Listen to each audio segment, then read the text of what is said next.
Welcome back, everyone. This week's proverb is from the Dinka people of South Sudan. The water that bears the boat is the same that swallows it. This is a good one. I loved finding this one, and I really had this. I could actually, what I was picturing at the Zambezi River. Mm. There's a place where there's a lot of rapids. So they do, what is that Mm. thing? Kayaking. Is it called Uh, kayaking? yeah, Water yeah, rafting. kayaking through water rafting. Yeah, Rafting through the rapids, and you see these people, and then their boat capsizes. And for those adrenaline junkies, it's like, yay, rapids, and it's choppy. You go up and down, and people fall in. I've always thought of that. I'm like, I'm not attempting that. Not because I fear water, which I don't, and yes, I do. But I'm just kind of like, what? I just want to be on a nice little kayak on a calm river. So I really pictured that in my head. I really pictured the fact that, when you're on the water, you could have the river is just flowing and it's peaceful and there's nothing. And then you reach an area, there's rapids and the water is like all over the place. And you could just, drown or something. But, yeah, there's serenity, so much peace in a river. There's chaos in parts of the river. And so, if you're a boat, the same thing that is like, making you move in a certain direction is the same thing when the waves get really high and it gets really choppy, it's going to blow the boat apart. And so I was like, this is us, right? Our lives are also like rivers. Well, yeah, we have times of calm, we have times of whatever peace, we have times of chaos. Um, but how do we kind of like just appreciate the calmness and also the danger that mm, comes from the same thing that can make you calm to the same thing that can be, bring you pleasure, bring you pain. Just like how do we understand that? Because some people's pleasures also turn into addictions, and then that addiction just ruins your life. You know, how do you balance the coin? It's the same coin, but one side can be nice and peaceful, the other side can just be like swallow you alive type of thing. What were your thoughts came out for you? yeah. So for me, my thoughts went to like our close relationships, like family relationships, right? Those, in my experience, they are the most spicy, right? Like they're really important because they make us, like they nurture us, and we grow up to become, a member of a family, and you extend the family, and it's beautiful. Like this is what, those family relationships foster. However, at the same time, they because they're so strong and they're such strong bonds and they happen over such a long span of life, uh, they also become the same ones that when things don't go right, they can also become like nightmares almost. Mm, It's like the same relationships that make us are the same ones that sort of like can be the source of the biggest traumas for us as well. Because like we care so deeply in both situations, like whether you're the antagonist or you're the one suffering from whatever is happening, uh, there's a lot of things that are bringing you together with, these people that if something is going great, oh my God, this is the only set of people I want to be with for the rest of my life. They make all my days. And when something is not going great, it's like, oh my God, I never want to hear from them again. Never, ever. What? And And so unfortunately, you can't because you're blood related at some point. With some people, you can't. Yeah, yeah, yeah, yeah, yeah. And you yeah, know, and that's the thing. We don't know, we can't escape. yeah, yeah. And you know what has come to my mind here, especially for a lot of diaspora people. So I've come, my journey to Australia has been through like the student. I came as a student and, I've stayed, 21 odd years later, I'm still here.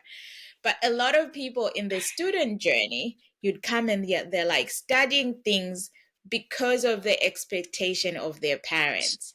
So your parents' expectation, they want you to be whatever, lawyer, doctor, and you want to be doing some art degree somewhere, becoming a journalist. And your parents are like, not on my watch.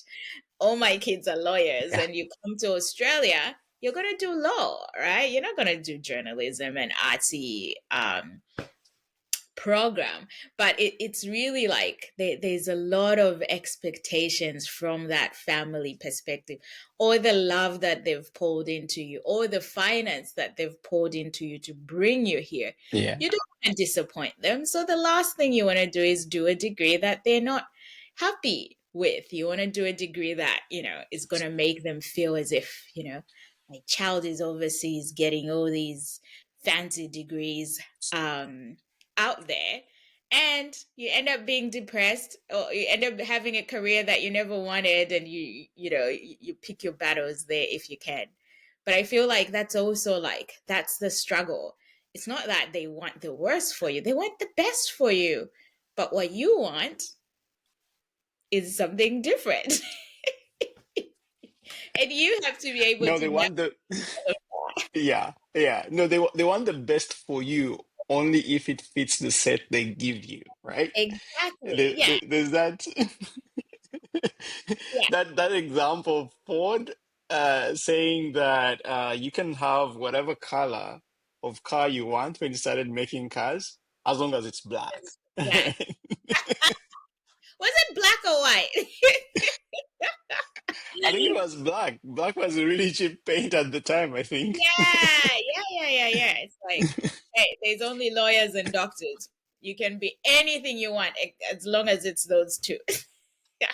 Just those two. But Yeah. they mean well. They mean well. Yeah. Yeah. And I think, as technologists, we also always have to delve into technology because I feel like technology is also at that really pivotal point of like, it helps us, enables us, and also it's swallowing us alive at the same time. Yeah.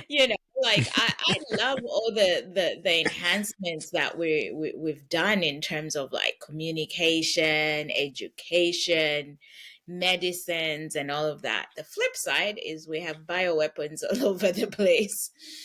We have drones doing the worst type of damage and all of these things. But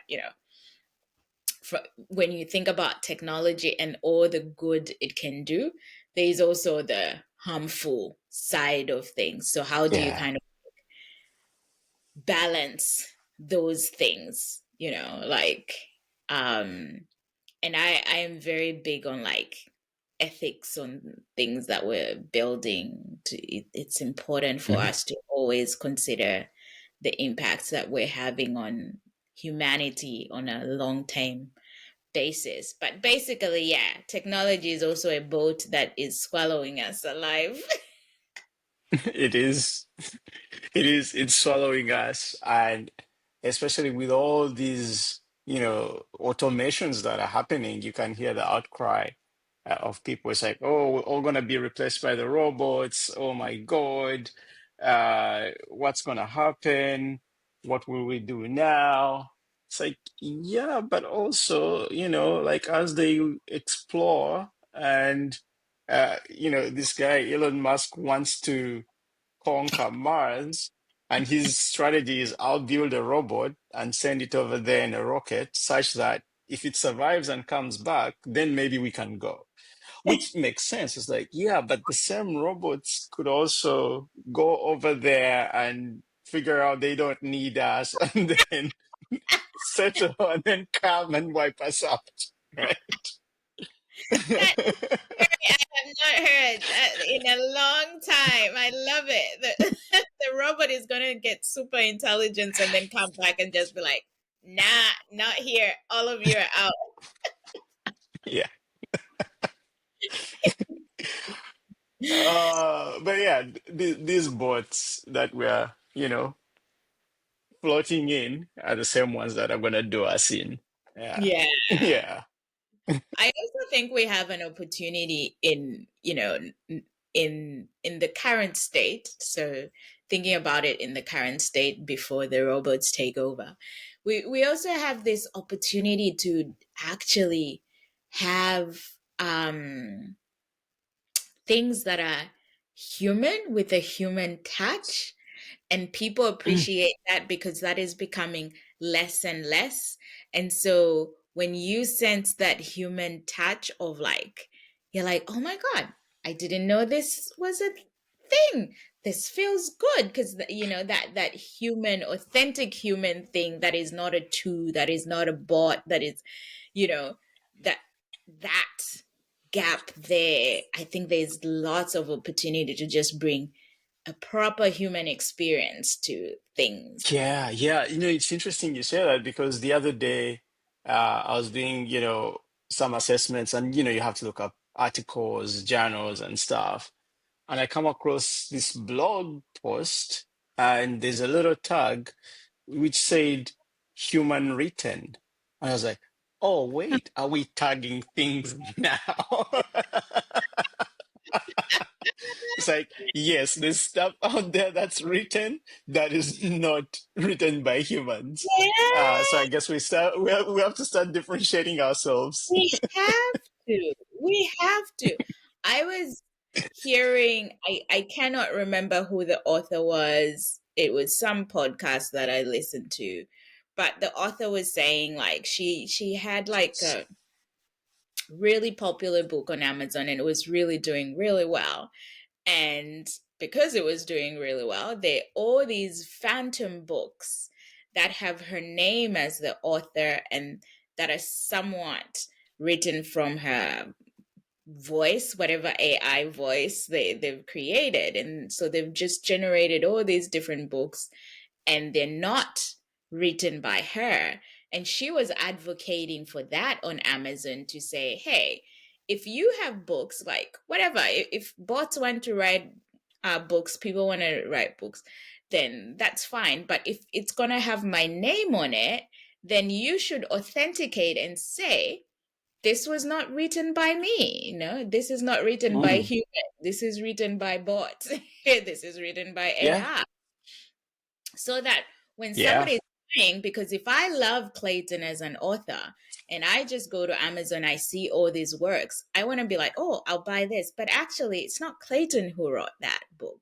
Why do Mm, you have all mm. these books? And I was like, that is a good thing. Bezos, do something about it.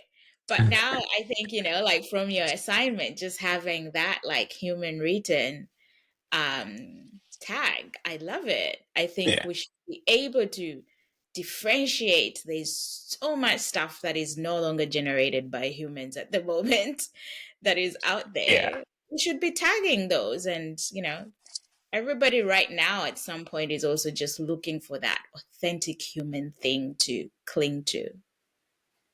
Yes, yes. There is such a huge opportunity. And interestingly, like as a human who engages in these things, you can actually tell. You can tell what's human and what's not.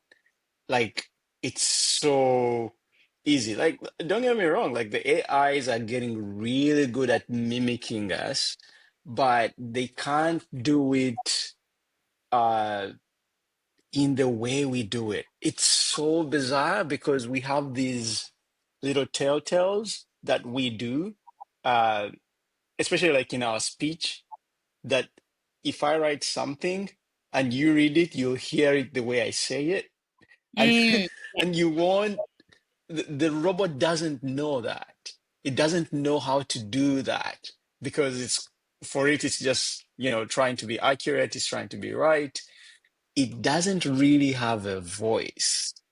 And so Yeah, yeah, when like you're yeah, when you're a consumer of the art, you do know what someone's voice sounds like. yeah, yeah, yeah. Yeah. Well, we can say that they don't know yet, since they're still learning. No, I don't think they're gonna know because they would have to start having experiences. Like they need to go out there because all these voices come from experiences. Like people live lives, and then these lives shape them to behave certain ways, and then you get the person, right? It's like they've been made by all sorts of forces, right? So the robot is gonna have to become a person. And by that time, is it still a robot? I don't know. It's developed a consciousness. It's a hybrid humanoid or whatever it is. Oh, there's actually a movie about that. Will Smith, I, Robot from a long time ago. The Yeah, yeah, robot did for the become human. Yeah. consciousness. Listen, we need ChatGPT to give us the right answers when we ask it, and not just be hallucinating all over the place. Um, Oh my God. I think, going back to our our proverb, the water that bears the boat is the same one that swallows it. What do you want people to go away with? Like, what's your key takeaway on this one? My key one is to proceed with caution. It's like, yeah, proceed with caution. Just, like you're playing with fire, right? And so fire can be great if you're using it in a contained way, uh, for a limited period of time, for a specific goal. If you use it in an unlimited way, it can be dangerous.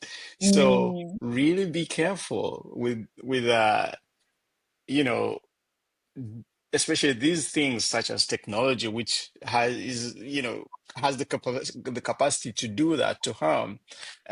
So that would be my key takeaway. And I'm really curious what people are thinking about that is of yeah, this nature, that has that capacity to drown us as well. yeah, yeah, yeah, yeah. I just, for me, it's really just understanding that balance, right? Like they say, water is life. We are what, 80% water. Water is life. Uh, get that life under get under that water is life, and you won't be able to breathe. But I think for Yeah. me, it's that, like, you can find peace in a river. You can also find rapids that are, chaos. And we have to accept that both those things are from the same thing, and they're both okay and allowed to be. Water is allowed to be peaceful. We need to be aware of it. Water is allowed to be chaotic, big waves swallowing you.